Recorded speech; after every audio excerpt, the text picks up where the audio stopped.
들림을 준비해야 한다.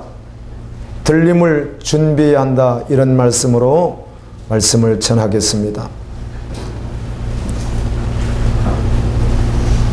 물로 온 세상을 심판한다고 하는 말씀을 노아에게 주시고 난 후에 노아가 방주를 120년 동안 지어갑니다. 그리고 그는 끊임없이 하나님의 의를 전파했습니다. 하나님의 의에 의하여 죄악으로 말미암아 하나님을 대적했던 모든 사람들을, 숨을 쉴 수 있는 곤충까지도 다 하나님께서 죽이겠다, 홍수로 심판하겠다, 이런 말씀을 주셨기에 노아는 120년 동안 그 말을 전하면서 방주를 지었습니다. 그런데 우리는 성경을 통해서 알 수 있지만 그 말을 받아들인 사람들이 별로 없었다는 사실입니다. 그런 말 하지 아니하고 땅에서 어떻게 집을 잘 지을 수 있는가, 어떻게 농사를 잘 지을 수 있는가, 자녀들은 어떻게 하면 훌륭하게 키울 수 있는가, 우리는 어떻게 하면 좀 평안하게 살 수 있는가, 어떻게 하면 마음이 좀 편할 수 있는가, 이런 메시지를 전거했다면 사람들은 대단히 한호했겠지만 그거와는 전혀 상관도 없이 아랑곳하지 않고 그걸 어쩌면 꼭 완전히 무시하는 것처럼, 그것이 아니라고 하는 것처럼 여전히 하나님의 의만 전파했던 노아. 그러나 그는 하나님의 종이었습니다. 하나님의 은혜를 입은 사람이었습니다. 결국 그가 옳았습니다. 그가 옳은 것이 아니라 하나님이 옳으신 것입니다. 사람이 틀린 것이요 하나님은 옳은 것이었습니다. 그와 같이 우리는 성경에 있는 큰 기둥 두 개 가운데 하나인 주님 다시의 오심, 반드시 세상을 심판하러 오신다고 하는 주님의 말씀을 우리가 끊임없이 듣지만 어제 있던 모든 환경이 오늘도 그대로 있지 않는가, 내일도 그대로 있지 않겠는가. 오늘 말씀 있는 것과 같이 이런 자기 생각 속에 자기가 갇혀서 우주적으로 선포되어지는 그 거룩한 하나님의 의의 말씀인 주님 다시 오시겠다고 하는 말씀, 반드시 세상을 심판하겠다고 하는 말씀에 대하여 사람들은 전혀 아랑곳하지 아니하고 자기 식대로 살아가고 있다는 것입니다.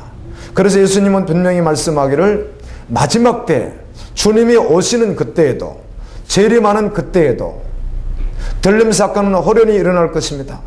바로 그때에도, 정말 직전에도 사람들은 여전히 노아의 때와 같을 것이다. 노세 때와 같을 것이다. 노아가 하나님의 의를 전파하며 산 위에서 120년 동안 배를 만들어 가고 있을 때 사람들이 동일하게 반응했듯이 마지막 때도 그러하리라. 아멘. 그러나 끊임없이 마지막 순간까지 하나님은 우리에게 기회를 주고 계시다는 것입니다. 오늘 말씀도 주의 약속은 어떤 이들의 더디다고 하는 것 같이 더딘 것이 아니라 오직 주께서는 너희에 대하여 오래 참으사 그들이 죄악 가운데 살고 하나님의 약속의 말씀을 따라 오지 아니하고 여전히 잠들어 있고, 그리고 경우에 따라 하나님을 대적하고 하나님의 일이라고 하는 그 자체가 도리어 하나님과 반대되는 일을 하고 있음에도 불구하고 주님은 끝까지 참아주신다는 것입니다. 돌아와서 구원받으라는 것입니다. 돌아와서 주님 오심을 기다리라는 것입니다. 아멘. 그러나 그날이 오면, 문이 닫히면 두드려도 열리지 않고 그날이 오면 심판대 앞에 서게 될 것이기 때문입니다.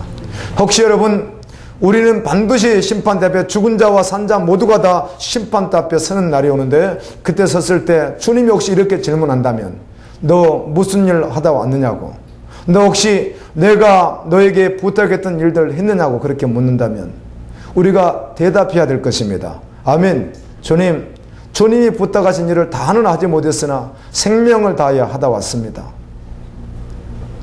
그러므로 우리가 하는 일, 그 일이 주님이 맡겨주신 일이라면, 주님의 일이라면, 정말 주님이 나에게 맡겨주신 일인데도 불구하고 내가 그 일을 잘할 수도 있고 못할 수도 있고, 그 일 때문에 내가 평안할 수도 있고 어려울 수도 있고 고통당할 수도 있고 여러 가지 환경이 있을지라도 이런 것은 우리가 전혀 아랑곳하지 않고 오직 주님의 일이면 되는 것입니다.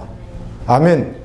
예수 그리스도께서 이 땅에서 사실 때 사람들은 그를 이해하지 못했고 마지막에는 처참하게 그를 십자가에 못 박아 죽였습니다. 그래서 저주받은 자라고 생각했습니다.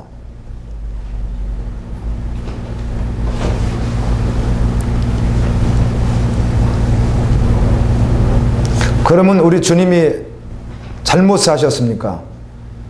그분은 세상의 관점에서 보면 아주 비참하게 사셨고 여우도 굴이 있고 새도 머리 들 곳이 있지만 머리 들 곳도 깃들 곳도 없이 사셨지만 그리고 마지막에는 처참하게 십자가에서 죽으셨지만 그분이 잘못 사셨습니까? 그분은 완벽하게 사신 분입니다. 그러므로 사람이 보는 관점과 하나님의 일을 하는 가운데 하나님이 보는 것은 다르다는 것입니다. 우리가 주님의 일을 생명을 다하여 해도 자녀가 어려움을 당할 수 있고 가족이 어려움을 당할 수 있고 먼저 세상을 떠날 수도 있고 그렇다는 것입니다. 그러나 세상에서는 전혀 그렇게 하지 않죠. 세상에서는 반드시 잘 되는 것이 무엇입니까? 동양에서 말하는 오복이 있죠. 수, 고정명 쭉 이렇게 나가는 오복이 있던데요. 가능하면 오래 살고 가능하면 건강하고 가능하면 사람들에게 인정받고 가능하면 잘 되고 자녀들도 잘 되고 이걸 이 세상 잣대로는 반드시 성공한 것이요. 자녀가 비명에 일찍 세상을 떠나고 가정이 잘 되지 않는다. 아무도 그의 가정에 대해서 잘 됐다고 말하지 않습니다. 그러나 주님 나라는 그렇지 않다는 것이에요. 아멘. 주님의 일을 하고 있었다면 그렇다는 것입니다. 그러므로 주님 오시면 내가 너에게 하라고 했던 그 일을 했느냐고 질문한다면 아멘. 네, 주님 제가 그 일을 했습니다. 이렇게 고백한다면 얼마나 좋겠습니까? 그러나 그 앞에서 정말 처참하게 후회할 일도 있을 수 있을 것이라는 겁니다. 예수님은 그래서 뭐라고 합니까? 이를 갈며 슬피 울 것이라고 말합니다. 아멘. 바깥 어두운 데 쫓겨나서 이를 갈며 슬피 울게 될 것이라 이렇게 말합니다. 반드시 하나님의 심판은 있습니다. 주님은 반드시 오십니다. 오실 때가 가까웠다는 사실입니다.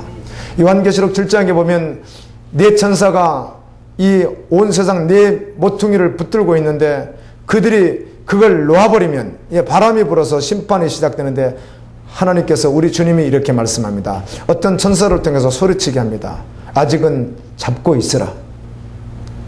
입맞은 자, 하나님의 입맞은 자, 그 수가 차기까지 아직은 붙들고 있으라.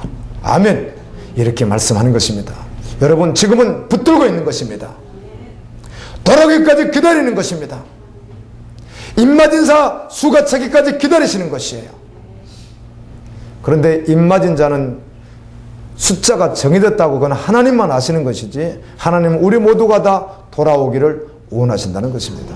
오늘도 여전히 저는 매일매일 신앙을 점검해 보면 어제 충만했던 믿음이 오늘 그대로 유지된 적이 없고 오늘 그렇다고 해서 신앙이 없던 것이 내일 또 신앙이 없는 것도 아니라 신앙은 매일매일 아멘 깨어서 항상 주님을 기다리고 오실 주님 그분을 바라보며 항상 깨어 있어야 되는 것을 말씀하신 그대로였던 것을 동의하게 됩니다. 구약성경 창세기는 지금부터 3500년 전에 기록을 했다고 합니다. 그러나 하나님의 말씀입니다. 신약성경은 2000년 전에 기록된 말씀입니다. 여전히 하나님은 어제나 오늘이나 동일하기에 이 말씀은 언제나 현재성이라는 것이에요. 베드로 전후서는 베드로가 아마 순교 직전 말년에 기록한 것 같습니다. 몇 년도에 기록했는지 정확히는 알 수 없지만 아마 말년에 기록을 했기에 그가 직접 쓰질 못하고 연세가 드셔서 이 글쓰기가 어려웠겠죠.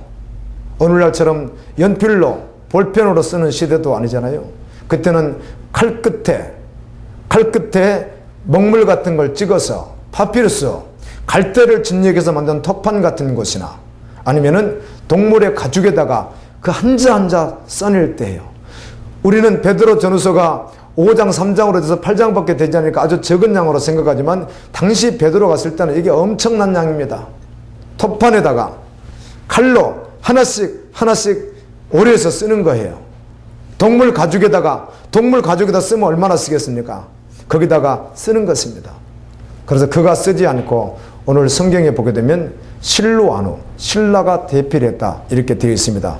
로마서 성경도 이 바울이 직접 기록하지 않고 더디어라고 하는 사람이 대필로 이렇게 했다고, 성령께서 바울에게 감동을 하니까 바울이 쓰는 더디어에게 말하는 것이죠. 성령님이 이렇게 말씀하셨다, 하나님이 이렇게 말씀하셨다. 그러니까 더디어가 대신 썼듯이 이 베드로서도 베드로가 직접 쓰지 않고 성령의 감동을 받고 그가 말하는 것을 신라가 이렇게 썼던 성경이에요. 아멘. 그러니까 이 말씀을 통해서 알 수 있는 것은 베드로 말년이었다는 것이죠. 그가 몇 세 때 부름을 받았는지는 알 수 없습니다. 이미 결혼을 했고 그래서 장모가 있었고 그렇죠. 그때 디베라 바닷가에서 주님에게 부름을 받고 베드로가 따라가는데 그가 그때 나이가 몇 살이었는지는 알 수 없습니다. 그런데 수명이 다 되고 그리고 순교를 앞두고 있는 그런 시점에서 이 말씀을 기록하는 것이에요. 여전히 마지막 그의 바라보는 믿음의 끝은 다시 오실 주님이라는 거예요. 주님 오신다는 거예요. 세상이 물러 심판했듯이 반드시 불러 완전히 심판한다는 것이에요. 반드시 그렇게 된다는 것이에요. 이 땅에 살아가지만 그러므로 참으로 믿음의 사람, 이 말씀에 실제된 사람은 절대로 이 세상 가치에 의해서 살아가지 않습니다. 아멘. 자신이 통로가 될 뿐이죠. 그게 목적이 되어서는 절대로 살아갈 수 없다는 것입니다. 여러분은 반드시 한 번은, 여러분 일생에 반드시 한 번은 다 내려놓는 시간이 있어야만 합니다. 아멘. 반드시 그래야만 합니다. 그 성경이기 때문에 그렇습니다. 말씀이 그렇습니다. 지금도 마찬가지입니다. 반드시 한 번은 완전히 내려놓는 시간이 있습니다. 자기가 아니에요. 오늘 오후에는 요한계시록 13장을 잠깐 다루겠습니다만은 13장에 있는 666은 반드시 역사 속에 등장합니다. 반드시 등장할 것입니다.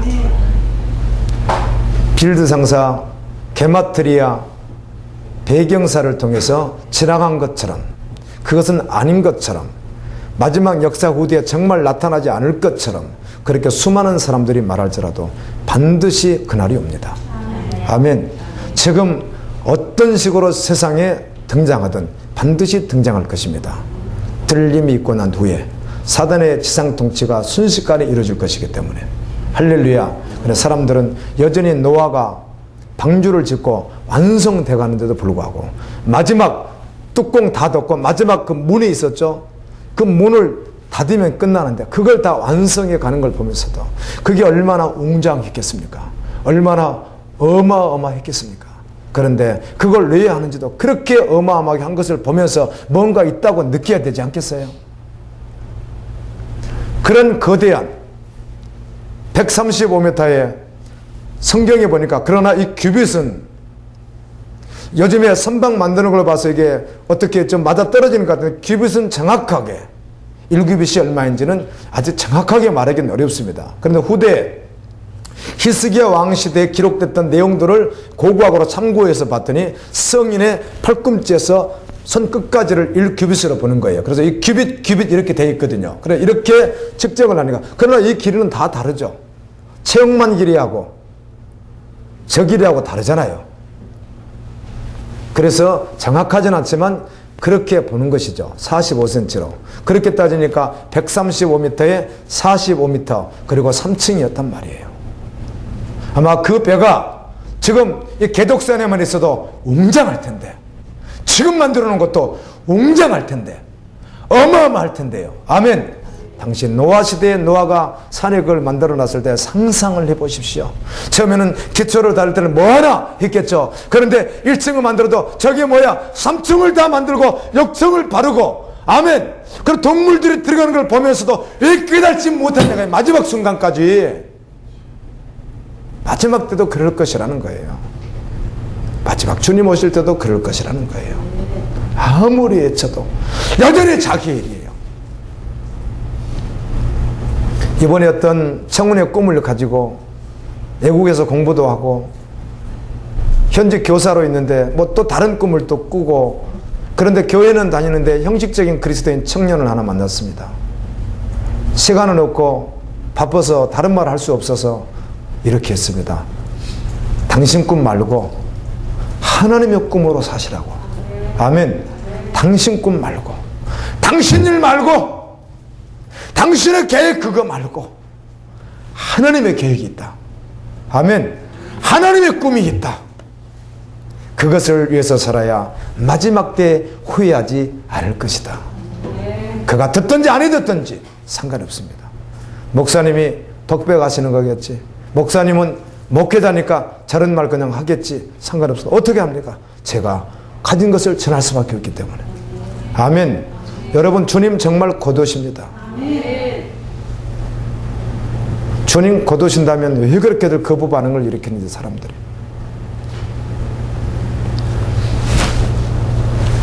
여러분, 말씀을 들을 때는 기회입니다. 그러나 말씀을 듣지 못할 때가 온다는 것이에요. 오늘 말씀과 같이 말씀을 듣고 회개할 기회를 주었을 때 그때 회개해야 합니다. 그날이 오면 회개할 수 없기 때문입니다. 말씀을 들었으나 그 말씀을 깨닫지 못한 자, 즉 실제가 되지 않는 자는 마귀가 와서 그 말씀을 가져가 버립니다. 아멘. 그래서 그 밭을 반드시 기경해야 되는 것이요, 자기 마음을 자기가 파헤쳐야 되는 거예요. 이걸 다른 의미로는 아주 너덜너덜 갈기갈기 찢겨진 채로 나는 아무것도 아닌 채로 주님께 나가야 되는 거예요. 아멘. 말씀을 들었으나 힘이 들고 어려울 때 말씀을 내려놓는 사람이 있습니다. 마귀의 속임수를 깨달지 못하기 때문에. 아멘. 마귀에 속아서. 여러분, 단도직입적으로 말합니다. 믿음으로 서지 못한 것은 다른 변명이 하나도 없습니다. 오직 누구에게 속은 것이에요? 예, 마귀에게 속은 것이지 다른 변명의 여지가 전혀 없는 것이에요. 그저 마귀에게 속은 것이에요. 그러면 속이는 놈이니까 너무 잔인하고 결국은 우리를 완전히 영원히 망하게 하는 게 목표이기 때문에. 여러분, 하나님께서 허용해서 마귀에게 욥을 가서 만지는데 재산도 자녀도 아내도 다 만지되 무엇은 만지지 말라? 생명을 만지지 말라 그랬습니다. 그러면 마귀가 흐트러 놓고 어렵게 하는 그 결론이 아니라는 거예요. 아멘. 마지막 결론은 무엇입니까? 마지막 영혼입니다. 근데 마귀에게 속고 있다는 것이죠, 사람들이. 말씀을 들었으나 자신의 일 때문에. 저도 최근에 마음적으로 여러 가지 어려운 게 있고, 마음은 누구나 어려울 수 있으니까요. 어느 누구를 막론하고 환경이 잘 되어지면 다 기쁨이 있습니다.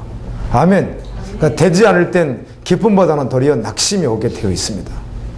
그래서 그때 정말 주님을 붙들려고, 아멘, 오직 예수님 붙들려고, 예수님, 지금이라도 내가 사망에 있을지라도, 내가 광야에 있을지라도, 내가 어떤 상황 가운데 있을지라도, 지금이라도 내가 주님 앞에 바로만 선다면 오늘 말씀과 같이 심판을 더디하시는 것이 아니라 내가 정말 회개하고 돌이켜서 구원받기를 원하시는, 주님 오심을 기다리게 하시는 주님의 그 목적대로 내가 쓰임받기 때문에 여전히 마음은 힘들어도 주님 앞에 서기 위하여 힘썼습니다. 그거 외에는 다른 방법이 없기 때문입니다. 다른 데서 위로받을 수 없기 때문입니다. 여러분, 환난 때, 고난의 때, 그때 반응이 진짜 반응인 것입니다. 여전히 그때도 우리는 주님 오심을 기다리는 그 믿음을 저버리지 않아야 될 줄로 믿습니다. 기회를 잃어버리면, 그것도 영원한 기회를 잃어버리면 아무리 울어도 통곡해도 그 기회는 돌아오지 않기 때문입니다. 휴거되지 못한 자들은 창조일에 전무후무한 대환란에 들어갈 것입니다. 지금 준비해야 되는 것이에요. 매일 준비해야 돼요.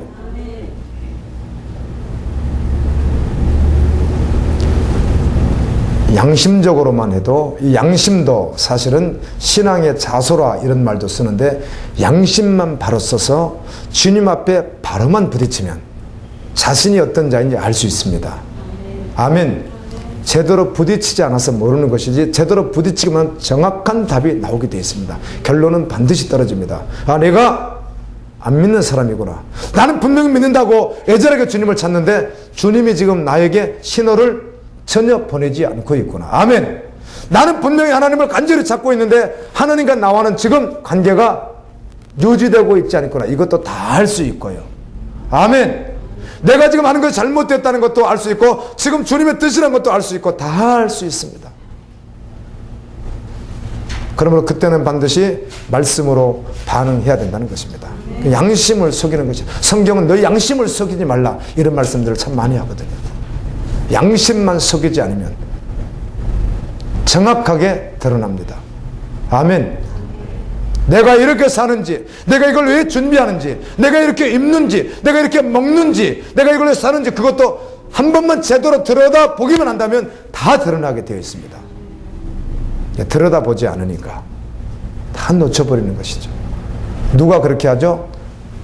광명의 빛이 들어오지 못하게 해서 빛이 비치면 다 보이는 것인데 빛을 비치지 못하게 방해하는 자가 사단이기 때문에 그래요. 그러니까 준비하지 못하게 하는 것도 철저히 사단이 하는 것입니다. 여러분 영적 상태가 어떠한지 늘 분별하십시오. 그러나 오늘 온전히 섰다 해서 내일 온전히 서는 게 아니에요. 날마다 서야 될 것입니다. 준비해야 하는데 경우에 따라서 주님 오시기 전에 세상을 떠나든지 아니면 완전히 준비되지 않으면 슬피 울며 이를 갈게 될 것이라는 거예요. 사람들은 지금 무엇이 자신에게 가장 중요한 것인지 모르는 경우가 너무 많습니다. 예수님의 제자들 보면 다니엘만 봐도 무슨 일을 하든 국가의 중차지한 국가의 일을 맡고 있음에도 불구하고 하나님께서 부르면 그냥 다 놔버리고 아멘 다 내려버리고 무명이라도 상관없다는 것이에요. 죽어도 상관없다는 것이죠. 그저 말씀만 하면 다 내려놔버리고 주님만 바라보는 걸 보십시오. 이 사람이 믿음의 사람이에요. 그에게는 벌써 지금으로부터 거의 오래전에 한 2700년 전 이때 사람이지만 주님 오심에 대하여 마지막 시대에 대하여 정확하게 그는 하나님이 보여주셔서 보았습니다. 말세를 보았다는 것이 완전히요. 자기의 중차지한 국가의 그 어마어마한 일을 하다가도 주님께서 떡 부르면 그걸 그대로 다 내려버리고 아멘 다 밀어버리고 아니라는 것이죠. 그거는요 주님이 하게 하실 때만 하는 것이지 주님이 부르면 그냥 다 놔버리고 주님께 반응하는 거 보십시오. 죽을 뻔했던 적이 몇 번입니까? 그래도 여전히 그렇게 하는 거예요. 이게 믿음의 사람인 것이에요. 그래서 여러분 주님의 사람이고 주님 오심을 기다리고 어린 양의 혼인잔치를 사모하고 아버지 나라를 사모한다면 어느 누구를 막론하고 반드시 여러분 생명까지 반드시 내려놔야만 합니다. 반드시 그렇게 해야 됩니다. 아멘. 이렇게 내려놓게 되면 반드시 그렇게 되어지면 죽은 자이기 때문에 악소리도 잘 안 나게 그렇게 내려져야 돼 한 번은. 아멘.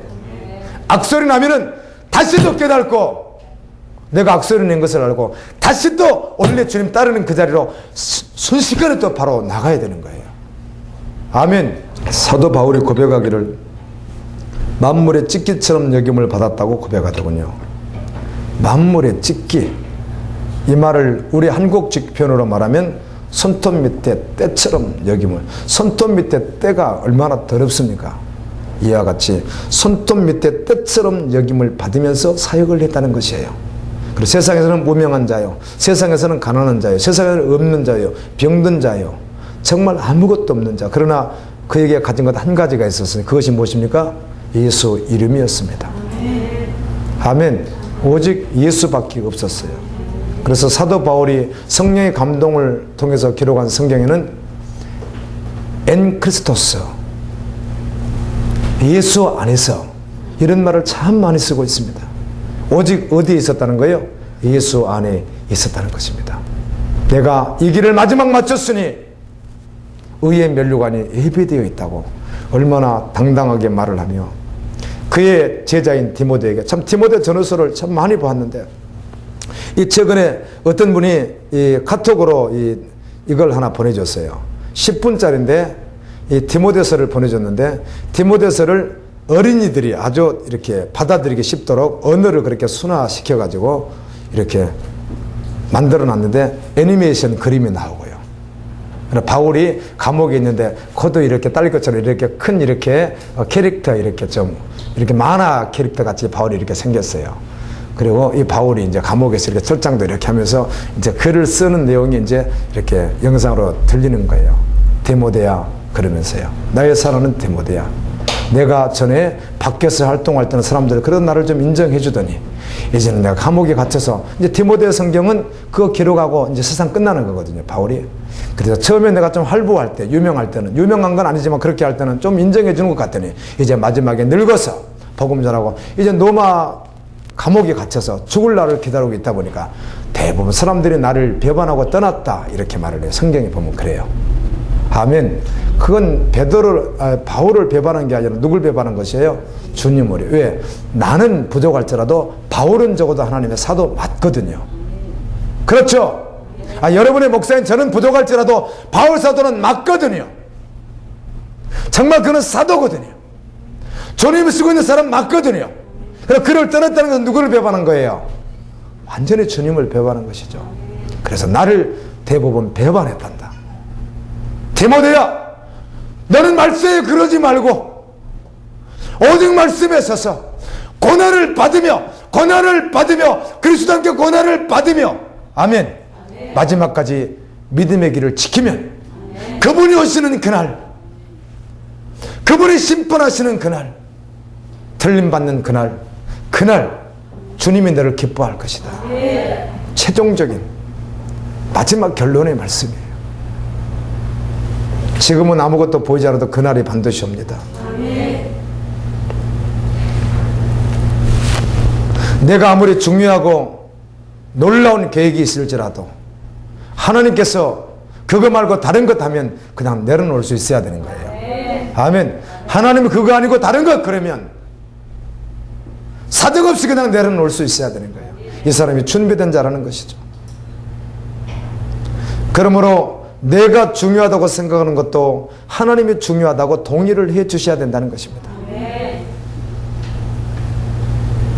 많은 사람들은 우선순위를 잘 모르고 있는 것입니다.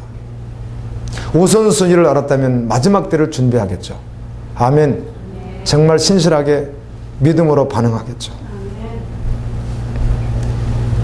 이 세상 사람들 가운데 가장 필요한 것이 무엇이냐고 질문한다면 여러 가지로 대답하겠죠.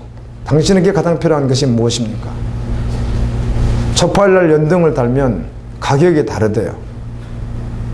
다 다르답니다. 가격이.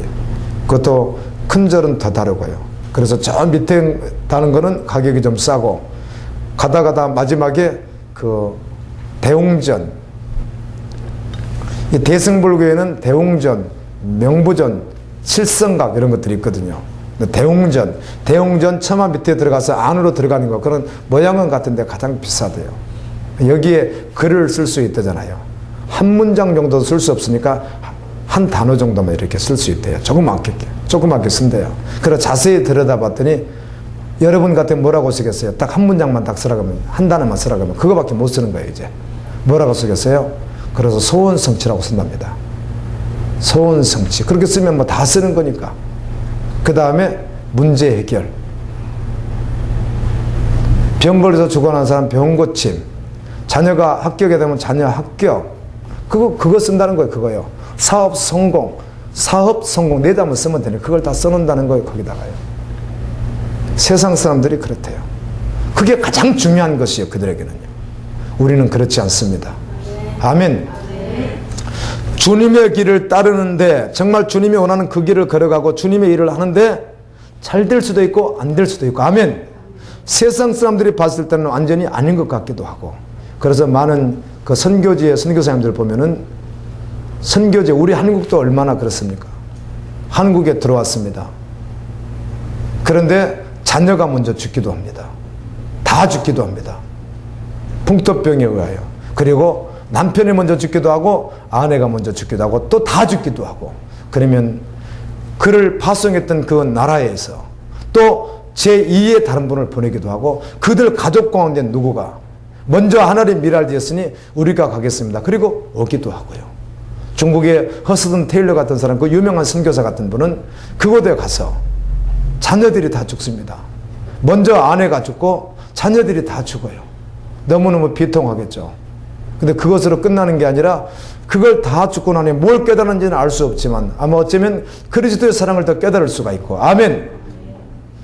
하나님께서 독생자 아들을 내어주신 것에 대해서 더 깊이 알 수도 있는 것이고, 그래서 영혼을 더 사랑할 수도 있는 것이고, 어떻든 그는 귀하게 쓰임받았는데 그렇게 했기에 세상에서는 어떻게 말하는 거죠? 실패했다고 보는 것이지만 하나님 나라는 전혀 그렇지 않다는 것이에요.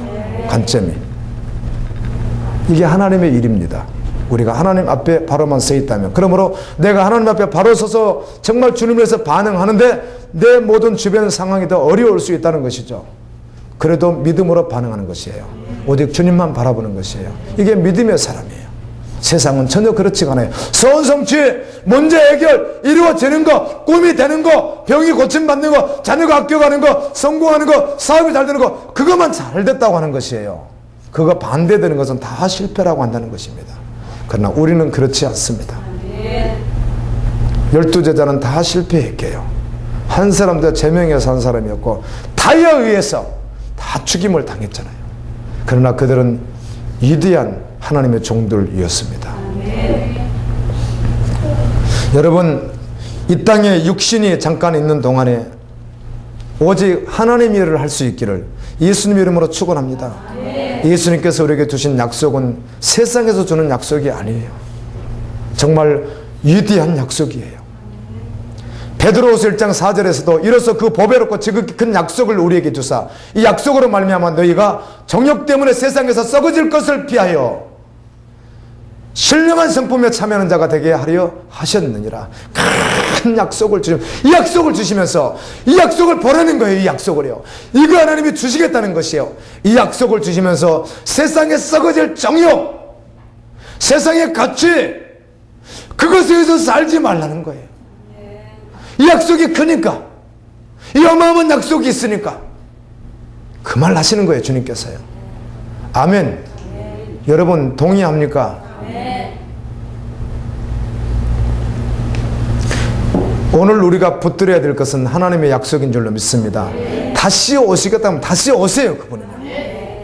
들림이 있어요. 환란이 있다고요.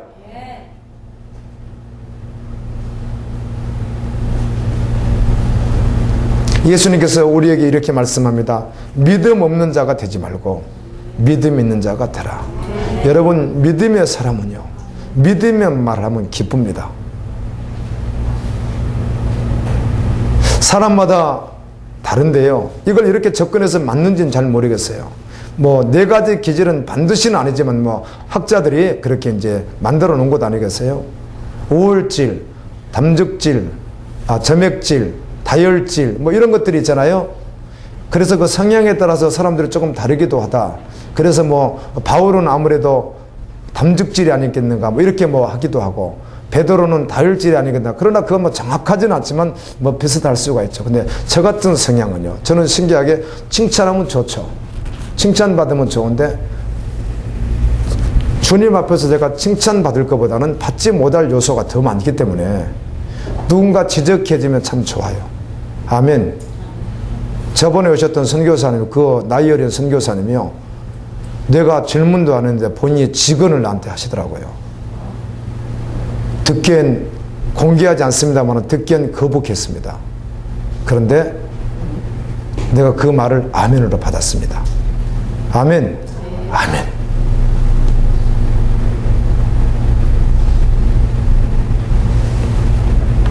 그분이 나를 보고 직언해주고 싶은 게 있었나 봐요. 안 해도 되는데 하시더라고요. 내가 듣고 아멘. 처음 듣기는 거북했지만 아멘. 유쾌한 것은 아니었지만 아멘. 그래 맞지. 내가 맞아, 그런 모습이 있지.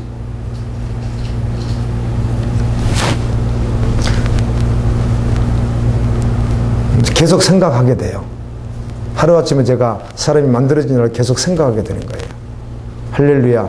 믿음의 사람은 믿음의 말을 하면 행복합니다.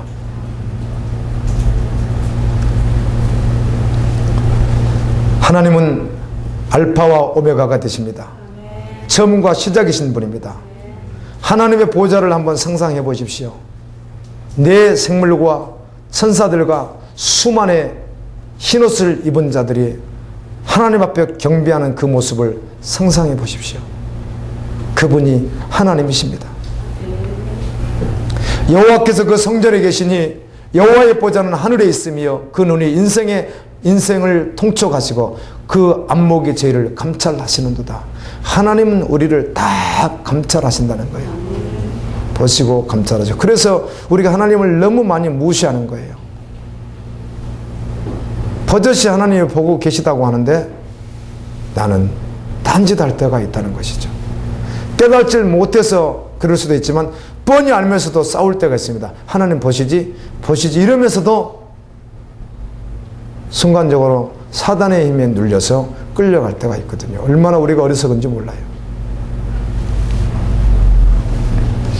보좌 앞에 수정과 같은 유리바다가 있고 보좌 가운데와 보좌 주위에 네 생물이 있는데 앞뒤에 눈이 가득하더라. 보좌 앞에 네 생물의 모습입니다.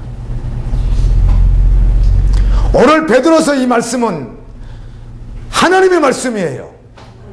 전지는 없어져도 없어지지 않을 말씀이에요.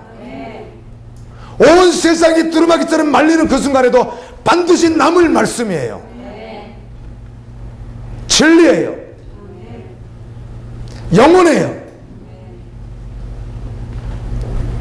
창세기 1장 1절의 말씀과 요한복음 1장 1절의 말씀은 조금 구별하기도 하고 태초도 구별하긴 하지만 결국은 말씀이에요. 아멘. 하나님 자신이라는 거예요. 헬라어로는 노고스로 번역을 했습니다. 말씀을. 로고스. 그런데 그 노고스가 누구라는 거예요? 하나님이시라는 거예요. 그분이 하나님이신 그분이 노고스가 육신되어서 이 땅에 오신 분이 누구라는 거예요? 예수님이라는 거예요. 영원해요. 말씀은요. 말씀만 영원해요. 이 말씀 그대로 이루어진다는 거예요. 그대로 이루어지는데 오늘 우리에게 기회를 주시면서 하시는 이야기가 내가 심판을 지금이라도 할 수 있지만 더디하는 것이 아니라 너희 한 사람이라도 구원받기를 원한다는 거예요. 정말 얘기하고 돌이켜서 구원받기를 정말 원하신다는 거예요.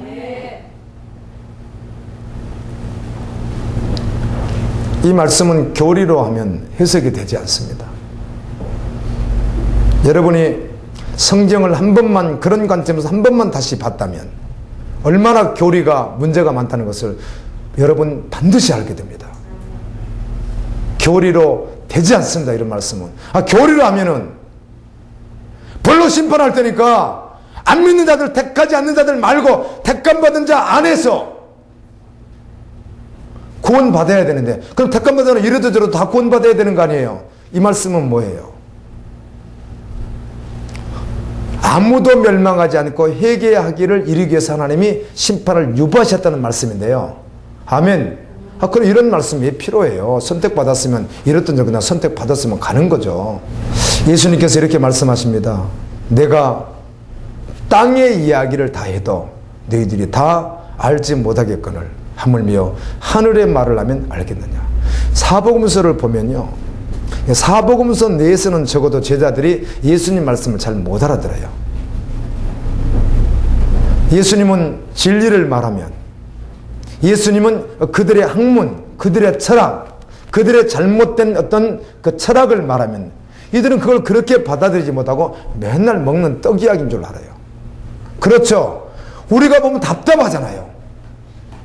이렇게 3살 먹은 애도 다 알 수 있는 걸 가지고 그 제자들이 12제자들이 한 배 타고 가면서 배를 타고 갈릴리 바다를 건너가는 중간쯤에서 예수님께서 하시는 이야기가 너희들 저 사두개인 바리새인들 누룩 조심해라.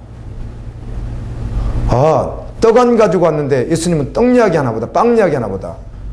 우리가 보면요 너무 이거 말이 안 되는 이야기예요. 예수님이 그럼 직접적으로 예수님께서 이렇게 하면 되죠. 그냥 처음부터 야 그들 교훈 조심해라 이래버리면 될 텐데 그렇게 말씀하지 않고 어떻게 말해요? 왜 누룩을 조심하라 또 이러시니까. 제자들이 못 알아들어요. 오늘날 복음이 그런 것 같아요. 아멘. 받아들이는 사람 입장에서는 너무 확실한 말씀인데 그렇지 않는 사람에게는 그 말씀 자체가 이해가 되지 않는 것이죠.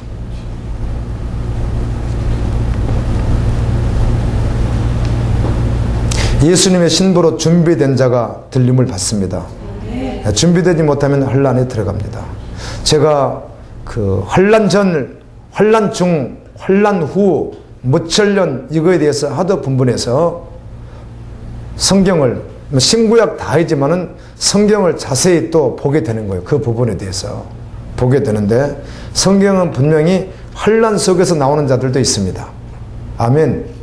환란 속에서 나온다고 성경에 기록이 되어 있으니까 그러면 이들은 환란 전 휴거되지 않는 자들이죠.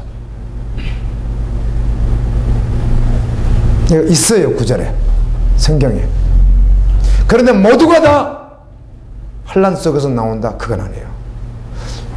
북한에서 사선을 넘어서 죽을 고비를 넘겨서 넘어와서 한국에 계신 분이 또 역시 자기와 같이 또 몇 번의 죽을 고비를 넘겨서 막 총알에 피해가고 막 이런 상황 속에서 하나님이 기적적으로 살고 살아온 사람들이 북한 실정을 아는 그분들이 하는 이야기가 아무리 생각해도 환란 전 휴거는 아닌 것 같다. 우리가 이렇게 고통을 당한 걸로 봐서도 반드시 환란 속에 다 들어가야 마땅하다. 왜 그런가 하면 지금 북한 수용소에 있는 사람들 있잖아요. 그것도 그리스도인들. 뭐 숫자는 정확하지가 않아요. 어떤 분들은 10만 명 정도 된다. 그리스도인이 뭐 수용소에 갇혀 있는 자들 이렇게 말하는 분들도 있고 그런데 그 숫자가 어떻게 정확하겠어요.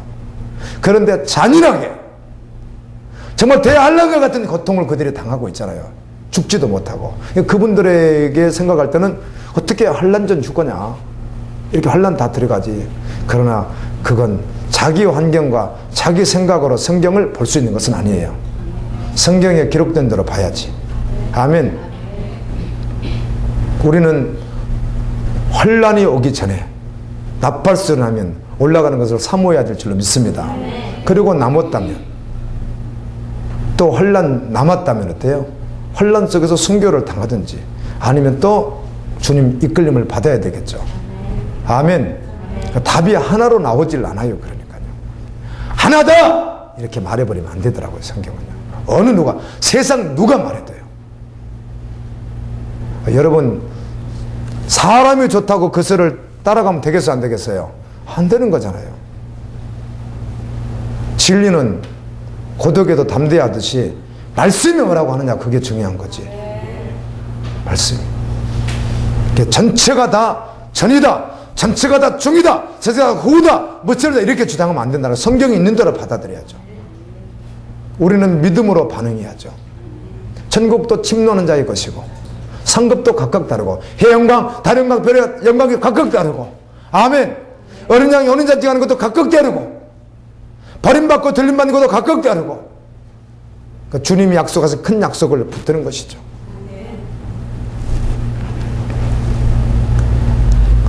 천국과 지옥이 있습니다. 예수님의 심판이 얼마 남지 않았습니다. 천사들의 나팔소리가 울려 퍼질 날이 얼마 남지 않았습니다. 알곡과 쭉정이를 확실하게 구별할 것이에요. 완벽하게.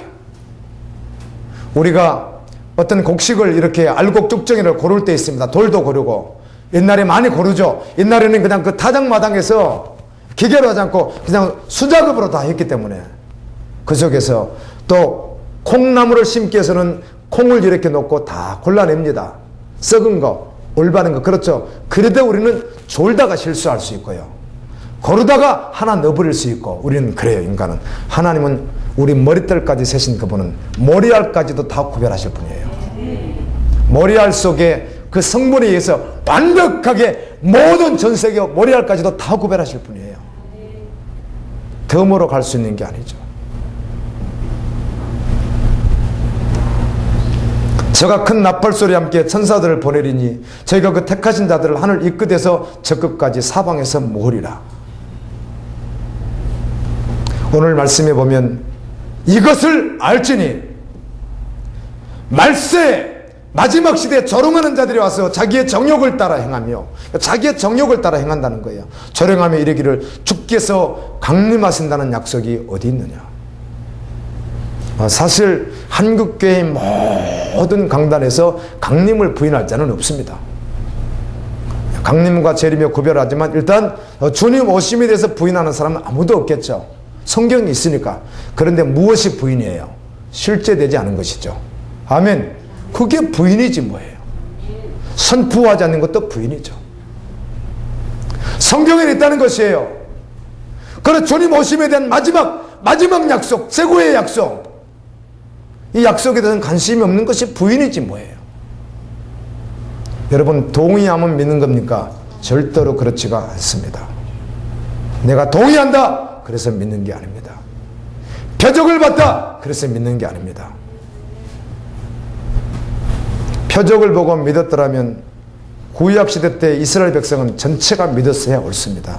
우리는 아무리 우리가 표적을 보고 이적을 보아도 구약시대 때 40년 동안 광야 생활했던 이스라엘 백성만큼은 뭐 그보다도 더 본 자도 있을 수 있으나 보편적으로 그렇게 본 자들이 없습니다. 우리는요. 그런데 그들도 믿지 않았습니다. 아멘. 믿음은 보고 믿는 게 아니에요. 표적 그걸로 믿을 수 있는 게 아니에요. 동의했다 그래서 믿는 게 아니에요. 믿음은 실제인 것이에요. 그리고 지금 이 사람이 사는 모습을 보면 이 사람이 믿는지 안 믿는지, 이 사람은 천국 갈지인지 갈지 않을지, 이 자가 들림을 준비하는지 준비하지 않는지 보면 안다는 거예요. 6절 말씀을 보면 이로 말미암아 그때의 세상은 물이 넘침으로 멸망하였으되, 노아의 때에 물이 넘침으로 분명히 멸망했다는 것이에요. 결론 난 말씀이에요. 7절에 이제 하늘과 땅은 그 동일한 말씀으로 불사르게 하여 보호하신 바 되어 경건하지 아니한 사람들의 심판과 멸망의 날까지 보존하여 두시는 것이라. 내 천사가 잡고 있는 것과 같이 아직은 붙들고 있으라 해서 붙들고 있는 거예요. 놓아라! 그럼 그때 심판이 쏟아지는 거예요. 주의 약속은 더딘 것이 아니에요. 반드시 이루어질 것이에요. 데살로니가전서 5장 1절 2절에 형제들아, 때와 시기에 관하여는 너에게 쓸 것이 없음은 주의 날이 밤에 도둑같이 이룰 줄을 너희 자신이 자세히 알기 때문이다. 도둑같이 반드시 임한다는 거예요. 데살로니가전서 5장 3절에 그들이 평안하다 안전하다 할 그때 임신한 여자에게 해산의 고통이 이름과 같이 멸망이 갑자기 그들에게 이르르니 결코 피하지 못하리라. 오늘 베드로전서 11장에 보면 이렇게 기록하고 있습니다. 이 모든 것이 이렇게 풀어지리니 온 세상에 불로 심판받으리니 너희가 어떠한 사람이 되어야 마땅하냐. 너희가 어떠한 사람이 되어야 마땅하냐. 거룩한 행실과 경건함으로 하나님의 날이 임하기를 바라보고 간절히 사모하라. 그날에 하늘이 불이 타서 풀어지고 물질이 뜨거운 불에 녹아지려니와 우리는 그 약속하신 대로 의가 있는 곳인 새하늘과 새 땅을 바라보도다. 저는 이 말씀이 저를 완전히 쇠사슬로 묶어서 아멘 꼼짝 달싹도 못하게 하고 그냥 이 말씀에 붙잡혀서 오직 예수로 살아가면 얼마나 좋을까. 그날이 속히 올 텐데요. 반드시 오는데.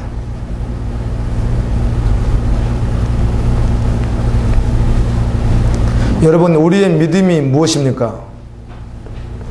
마지막 약속인 주님 오시겠다고 하는 약속. 아멘. 주님 재림한다는 약속. 이것을 믿는 믿음에 대해 실제가 된 삶이 되기를 예수님 이름으로 축원합니다. 정말 신부로 살아가야 합니다. 거룩한 그리스도의 신부로요. 혹시 가정에서 신부로 실패하셨습니까? 예수님의 신부로는 성공하십시오.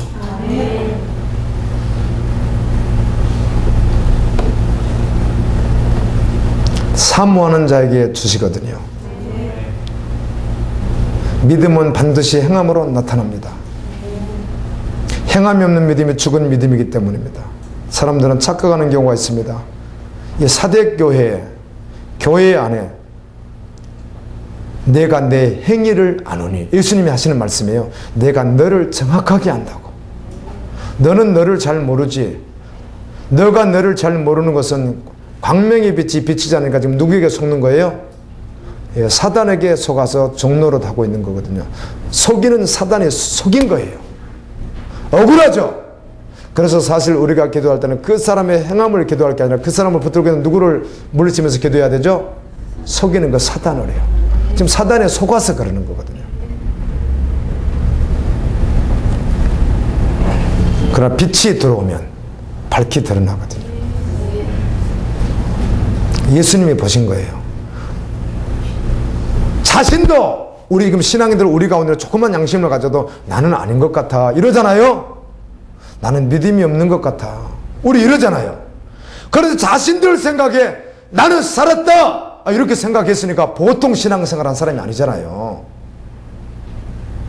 그런데 주님은 너가 살았다고 말하지만 내가 봤을 때는 죽었다. 회개하라. 그렇지 않으면 생명책에서 네 이름을 지우리라. 내가 살았다고 하는 말은 보통 사람이 하는 소리가 아니에요. 여러분 여기 있는 오늘 예배에 참석한 여러분들 또 시청하신 여러분들 생각해 보세요. 나 좀 살았어.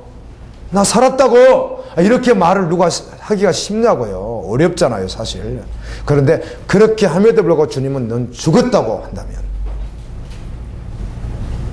그런데 주님은 회개할 기회를 주시는 것이죠.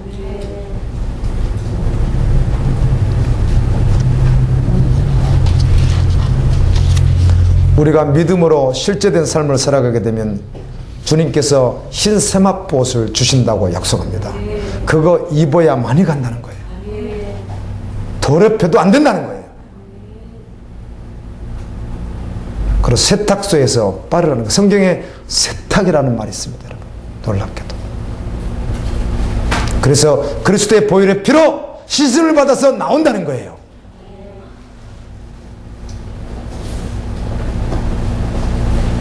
빌라델비아 교회는 이렇게 말씀합니다. 내가 나의 인내의 말씀을 지켰은즉 내가 또한 너를 지켜 시험의 때를 면하게 하리니 이는 장차 온 세상에 임하여 땅에 거하는 자들을 시험할 때라. 반드시 시험했다고 하는데 네가 인내의 말씀을 지켰기에 하나님께서 그를 어때요? 보호해 주시겠다는 거예요. 보라 내가 속히 오리니 내가 가진 그 믿음을 굳게 잡아서 굳게 붙잡아서 아무도 빼앗아가지 못하게 하라는 거예요. 누가 빼앗아갑니까? 사단이 빼앗아가죠.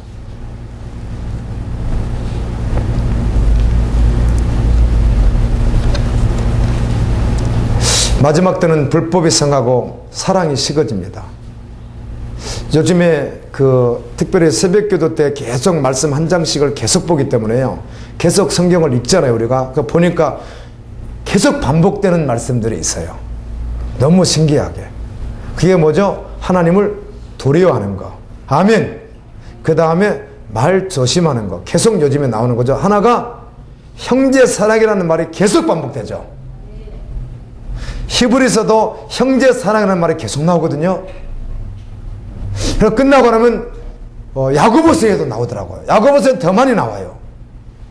많은 말씀 가운데 그렇다는 것이에요. 형제 사랑하라는 말이 계속 나와요. 지금 베드로전서 이제 내일 아침에 5장이 끝나는데 보니까 또 어때요? 오늘 새벽에도 또 나오잖아요. 뭐 하라고요? 형제를 사랑하라고요. 사랑은 허다한 죄를 덮는다고.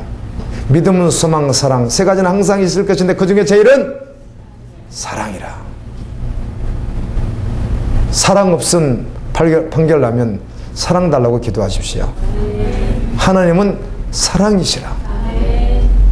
너가 이웃을 사랑하지 아니하고 형제 자매를 사랑하지 않으면 거짓말하는 자니 하나님은 본체가 사랑이시라 이렇게 말합니다.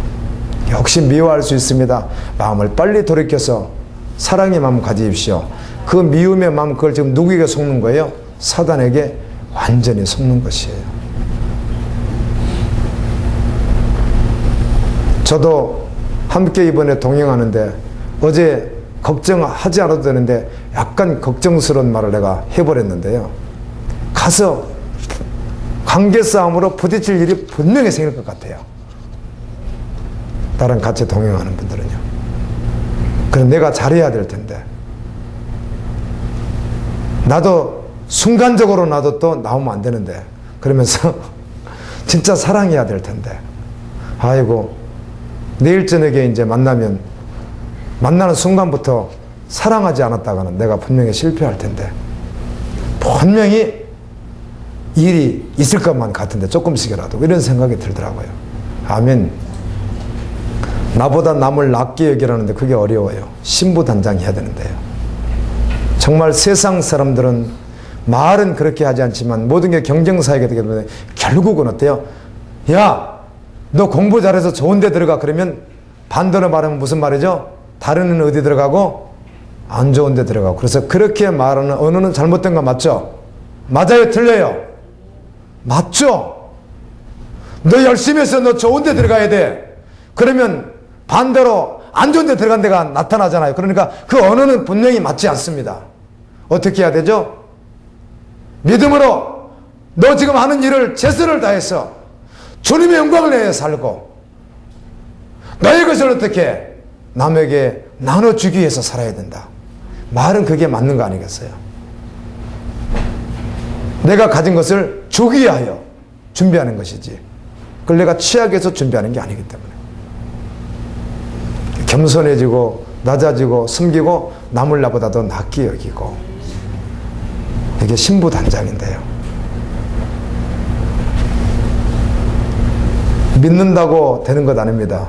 믿으면 반드시 실제되어야 준비되는 것이기 때문에 그렇습니다. 불법의 성함으로 사랑이 식어진다. 이게 마지막 시대라는 거예요.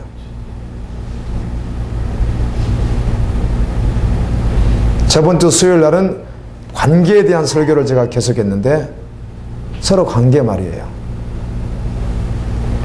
주님 바라보시고 여러분은 없어지고 주님만 드러나야 될 줄로 믿습니다. 그래야 신부단장이 된단 말이에요. 신부단장.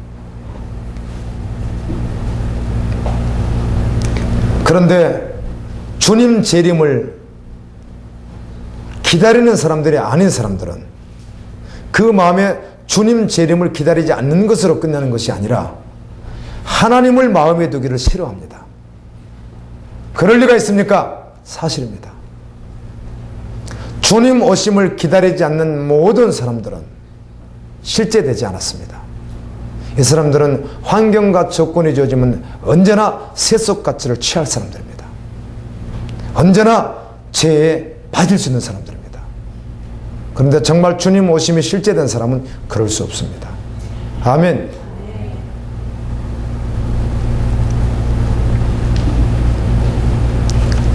주님 재림을 말하고 666을 말하면 참 이상하게 사람들이 거부 반응을 일으키는 사람들이 있는데요. 주님 오실 때가 가까웠다고 말하면 도무지 사람들이 부담스러워하고 받아들이지 않으려고 하는 사람들, 눈앞에 주님 심판이 가까웠다고 말을 해도 사람들이 관심이 없습니다. 666을 설명하는 목회자들의 설명을 여러분 다 참고해 보십시오. 그들이 아는가? 제가 안다는 뜻이 아니라 모릅니다. 죄송하지만 666이 뭔지 잘 몰라요. 자기들 것으로 말하는 사람들은 별로 없습니다. 역사 속에 어떤 학자가 말하는 것을 계속 인용해서 쓸 뿐입니다. 자기들이 보고 자기들이 말하는 사람은 아주 소수입니다.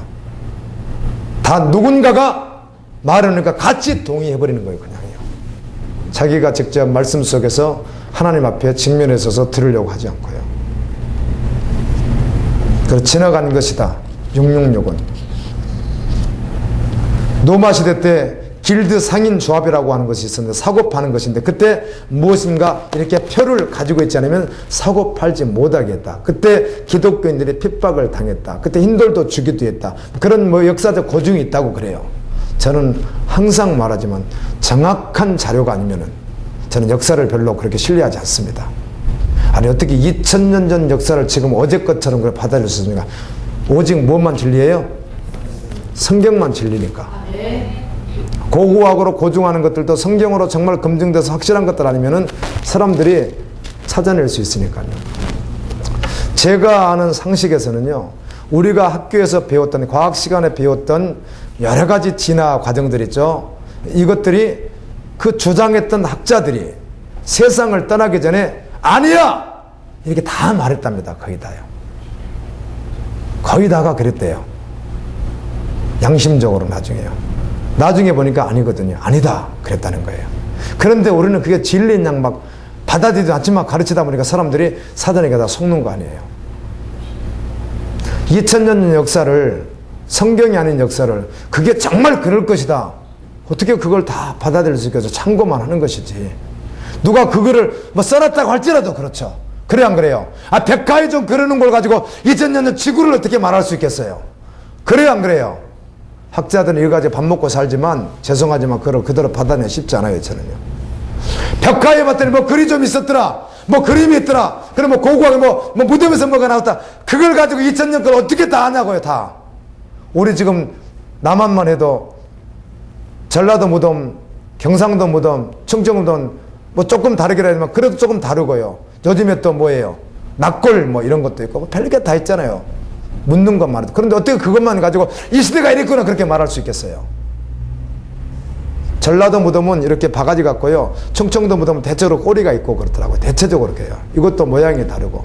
우리 지역에서는 초본이라 그래가지고 사람이 죽으면 무당이나 이런 사람들이 묻지 말라고 그러는 거예요. 웃기는 사람들이. 그래서 길거리에다가 처녀총각 죽으면요, 애롭다고요, 밟아줘야 된다 그래가지고 알면 큰일 나니까 밤에 몰래요, 사람들 다니는 길거리에 파가지고 그 중에 시체 그냥 묻어버리고 길 묶어버리고 그렇게 합니다. 진짜로 그랬어요. 그건 알면 나중에 이제 무서워가지고 파내라고 하고요. 그리고 이 사람은 또 이렇게 죽은 사람 묻지 말라는 거예요. 그럼 묻지 말라서 어떻게 하는가? 쉿을 그냥 땅에 그대로 놓고, 우리는 초본이라고 했는데 초본이라고 해서 그 용어를, 그래가지고 그 위에다가 이렇게 벼늘 같은 걸 씌워서 썩을 때까지 놔두는 것도 있어요. 얼마나 어렸을 때 무서웠는지 몰라요. 그것만 보면, 산에서 보면. 아, 땅에다 묻지, 저렇게 시체를 갖다가 바닥에다 그냥 눕혀놓고 이렇게 만들어준다는 거, 지붕처럼 해가지고요. 이렇게. 우리 지역이 그랬거든요. 이렇게 다 달라요. 근데 이거 보고, 아, 그때는 문화가 이랬나 보다. 이렇게 하면 되겠어요? 받아들이기가 쉽지 않다는. 그런데 그게 무슨 학설인 양. 신학 박사라고 하는 사람들이. 그것도 CTS 방송에 나와가지고. 그게 무슨 진리인 양. 빌상사가 뭐고, 뭐, 게마트리가 뭐고, 이런 말들을 하고 말이지. 성경만 진리지. 아멘. 666은 반드시 역사 속에 등장을 해요. 그래서 어떻게 나올 것인가. 그 가운데 하나가 베리치베라는 말이고요. 그건 지켜볼 일이지만 역사에 등장할 거예요. 아멘. 어떤 형태로든. 왜? 사고 파는 것이기 때문에 그래요. 합해 변천사를 보세요. 마지막 때 합해 변천사 가운데 손이나 이마에 뭘 넣어서 그걸 가지고 신용카드처럼 쓴다는 시대가 온다는 거예요. 말씀해요. 과거에 그런 일이 없었다고요. 과거에는 돌 가지고 이파리 가지고 조개 껍질 가지고 물물게 하다가 그걸 합표로 썼어요. 그러다가 합표가 발전을 해요. 계속이요. 종이가 나왔어요. 신용카드는 카드가 나왔어요. 핸드폰을 사용해요. 앞으로는 손에 넣는 시대가 와요. 3살 먹는 애도 알 수 있는 것을 왜 그렇게들 박사라고 하는 사람들이 2000년 전 성경도 아닌 당시의 어떤 학설을 가지고 성경인 양 말한다는 게 얼마나 어리석느냐 그 말이에요. 아멘. 그걸 어떻게 받아들여요?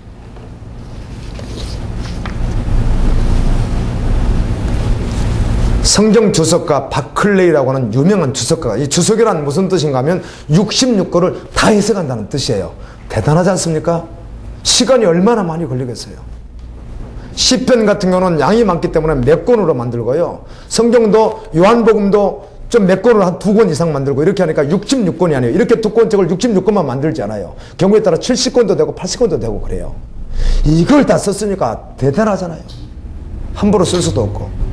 수많은 책을 참고하고 성경을 보고 구절구절을 다 쓴 게 그게 주석입니다. 엄청나죠. 그러니까. 그런데 이 사람이 뭐라고 한지 아세요? 마지막 죽을 때 성경 부인하고 죽었습니다. 창세기 1장 1절부터 요한계시록 1장 마지막 절까지 한 절을 쓰고 거기다가 설명하고 헬라어는 이렇고 히브리어는 이렇고 이런 설이 있고 이거고 이렇게 쓴 게 주석입니다. 마지막 죽을 때 성경 안 믿는 거예요.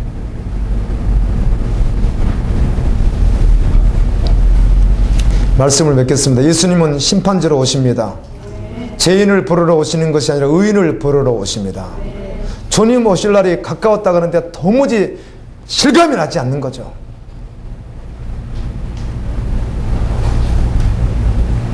그날이 있다고 하는데, 그날이 멀지 않았다고 하는데, 들림먹고 나는 이 땅에서 환란이 시작되고, 그리고 끝에 완전히 어때요? 환란 후 끝에 어떻게 돼요?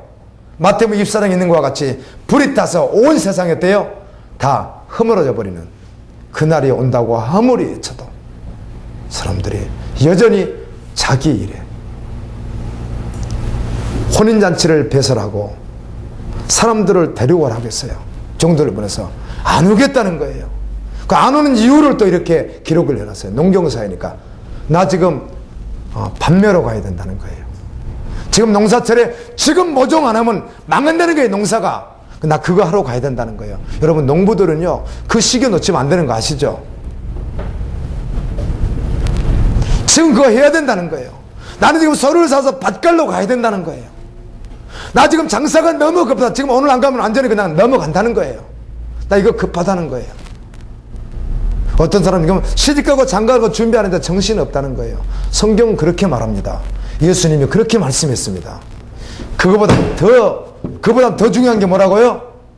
혼인잔치에 초청을 받아서 오는 거라는 거예요. 그게 우선이라는 거예요. 우선이요. 그렇게 하는데도 나 이 일이 바빠요. 계속 이러고 있는 거예요. 반드시 여러분은요 언제든지 주님이 말씀하면 언제든지 다 내려놓을 그 준비도 돼야 되고 반드시 내려놔야만 합니다. 아멘. 반드시요. 그래야 준비가 되거든요. 저에게 내려놓을 것이 무엇일까? 뭐 생각지도 못하는 것들도 많이 있죠. 그런데 크게는 뭐가 있겠어요? 저한테 내려놓으라고 한다면요, 지금 현재요, 교회 내려놓는 것밖에 더 있겠어요? 제가요. 주님이 내려놓으면 다 내려놓고 둘이 그냥 다 내려놓고 저 박지도 너 옛날에 너 갔던 단기선교 갔던 목포에서 배 2번 타고 갔던 11명밖에 살지 않는 노인들밖에 없는 교회 없던데 너 거기가 정말 주님이 콜링하면 가야죠. 그곳에 가서 게 잡아먹고 바닷게 잡아먹고 거기서 망두기 잡아먹고 거기다가 풀 심어서 풀 뜯어먹고 그리고 그분들 영원히 구원하다가 세상 떠야죠. 주님이 하라고 하면. 그러나 주님이 콜링하면 언제든 내려놓는 거죠. 아멘. 여러분도 마찬가지예요. 그래야 주님 오심을 준비할 수 있다는 거예요. 주님 오신다고 하는데 지금도 이렇게 딱 자기 생활, 마음, 생각, 사고, 사상, 철학을 그냥 꽉 붙들어 매고 말씀 앞으로 나오지 못하는 사람들 얼마나 비참하고 그날에 슬피 울며 이를 갈겠습니까? 아멘. 죽어도 엎어져도 쓰러져도 우리는 주님에게만 나가야 될 줄로 믿습니다. 하나님